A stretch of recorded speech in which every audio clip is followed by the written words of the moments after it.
To some, the pain of broken bones is the most pain they will feel or could even think about feeling. I'm not part of that some.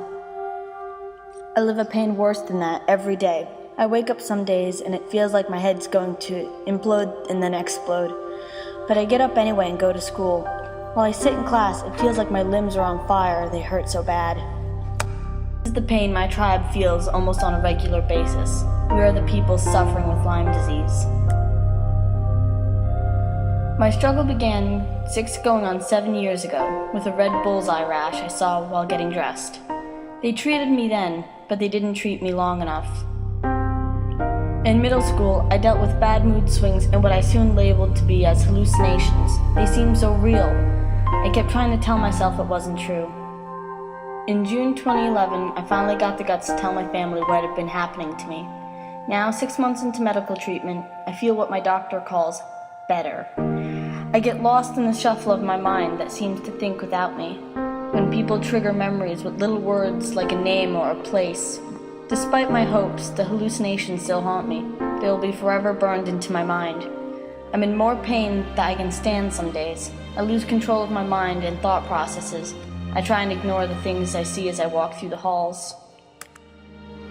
For so long, I used to sit up at night and just cry my eyes out because I wanted it all to stop. My friends tried their best to help me through what I was going through. They tried to empathize, but they just couldn't, and all they could do was hold me as I cried.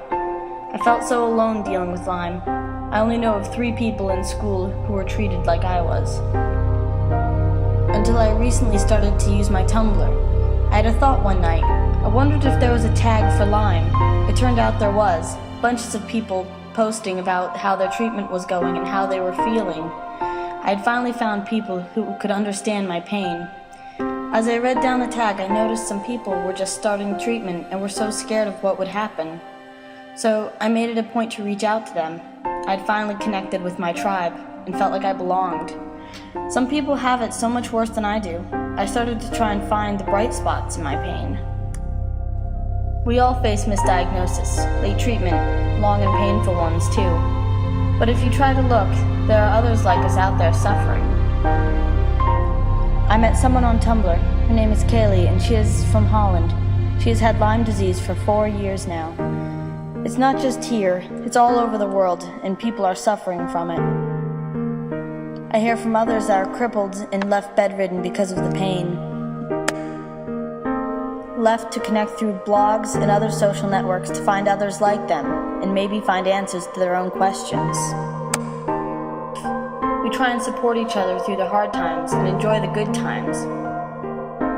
We all are fighting, and we fight together. Lyme hurts, but when we all come together to fight, as a tribe, we are strong enough to ignore all the hate and push on with our treatment. We may be miles apart, but we all have a common goal, to keep fighting and win our battle against the hidden disease we all share.